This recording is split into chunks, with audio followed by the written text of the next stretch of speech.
Hello, all you hardcore boxing fans out there. How are you doing? It's Russ here from Porky's Corner, the biggest gob in sport. I say the things on here that nobody dares say. A lot of them want to say what I say, but they don't want to lose access and they want to be everybody's pal. But as I've said before, and I'll say it again, there's no friends in boxing. None whatsoever. Okay? So many people realise that the better. Okay, right. Anthony Joshua, right? There's been a comment left on my channel by Connor Moss, and it's something that I've been bleating on about for a long, long time. So, what I'm going to do, I'm going to read Connor's text out on my channel, and then you can let me know what you think, and then I'll add some bits to it. Okay, right, here we go. First of all, like you said, great guest. So I'm assuming it was the Curtis Woodhouse video. So thanks for that, Connor. Right, great guest. Can we all stop with this narrative about Joshua doing so much for British boxing? What's he done? Been paid a fortune to box. All he's done, all those times he's taken low pay so fans can get cheap seats. All those millions he's given back to the sport.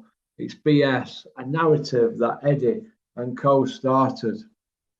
Come on, guys. Yeah, he's done, but we have to give him another huge payday. Think of all he's done for British boxing. He's been such a great role model and a British British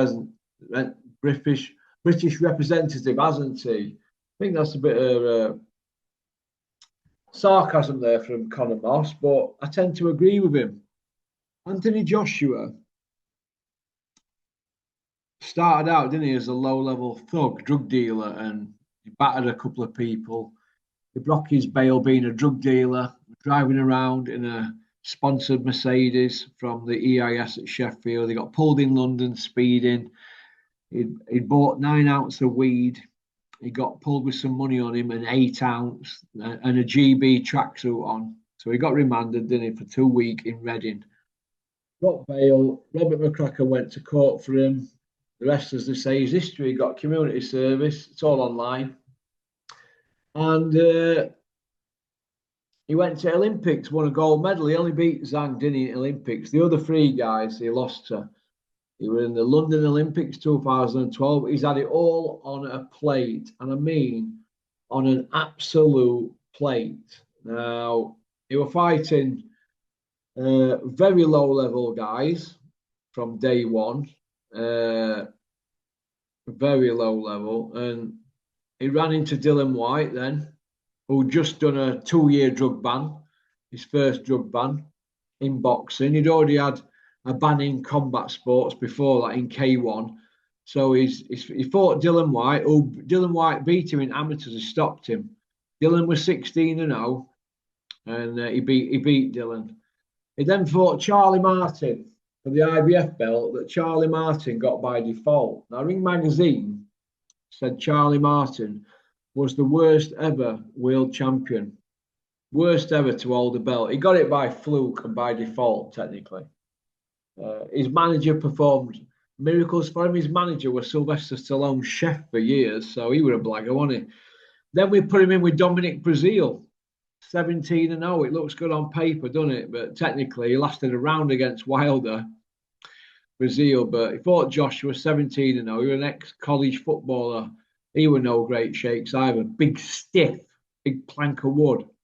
Then we had geography school teacher, Eric Molina, an old man. Then an even older man, Vladimir Klitschko, nearly 42 years of age. Hatman said he was 38. No, he was nearly 42 in his 42nd year, 18 months out of the game after Furis beat him in a stinker. In his 69th fight, he went life and death with Vladimir, who were 40 odd. Right. After that fight, oh, they didn't want the Wilder fight, did they? Yeah, Wilder's next. Wilder's next. Wilder wasn't next, though, was he? Hey, stayed away from it.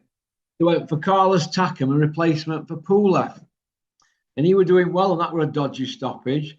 Then we had the original Stinkinator, 24-0, Joseph Parker. All looks good, doesn't it, on paper?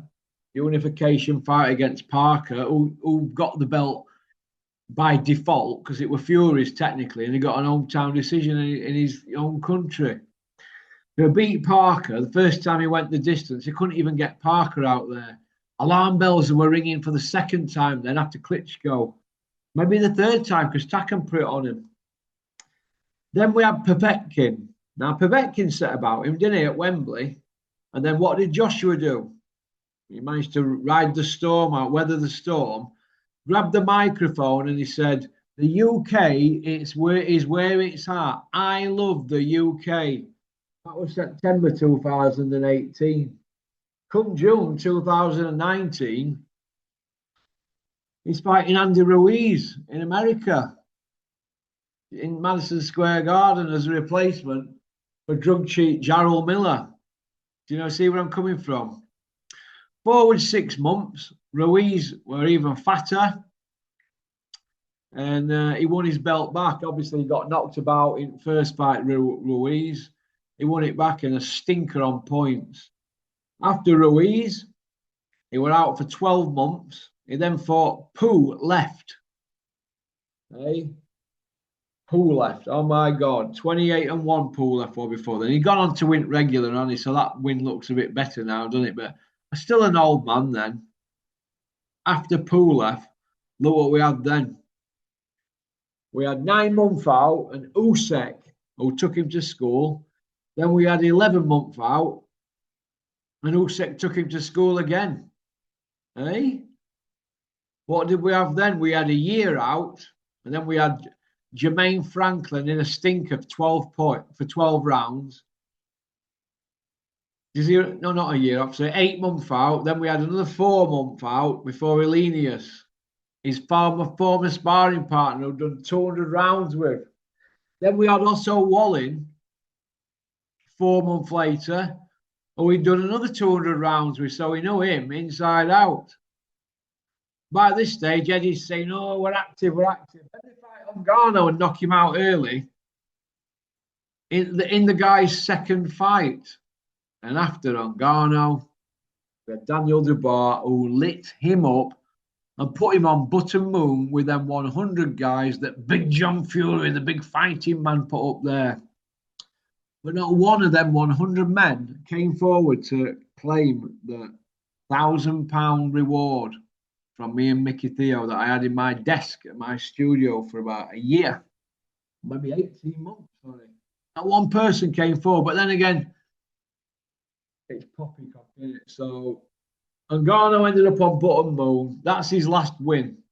His last world title win were Pulev, December 2020. So we're getting on for 5 years without a decent win. And Pulev were an old man. So Anthony Joshua, he's done a lot for British boxing. Spencer Oliver says. Everybody else says it. He's done a lot. Even Frotch says it.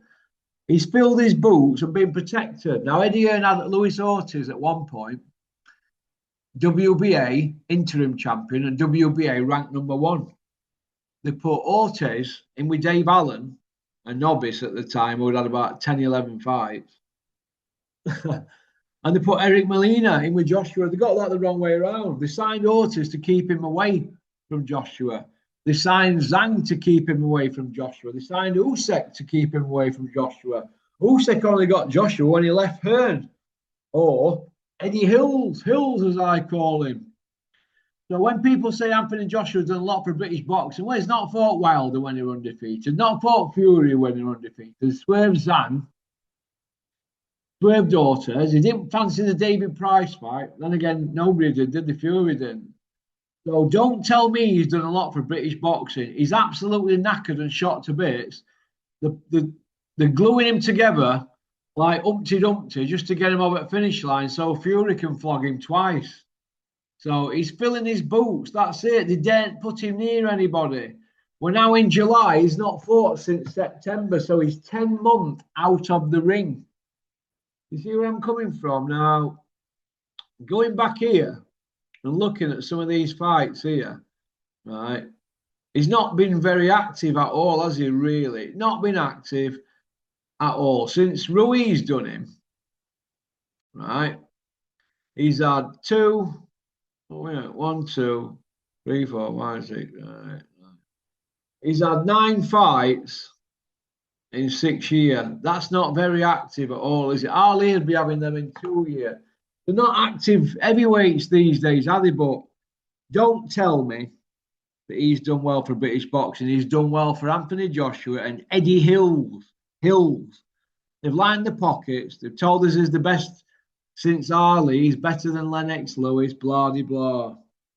He isn't. He's got the best out of his ability because he's an athlete. He could have took his hand to anything. Sprinting, rugby, football, that's soccer in our country, or boxing. He's an athlete. There's a lot to work with there. A big unit, 6'6", 18 stone, but he's a big stiff. That's it. So I agree with Conor Moss. Okay? Thanks for liking and subscribing and leaving a comment. And that's it. Booyaka. That's me done for the day. Pop, pop, bang. Peace out.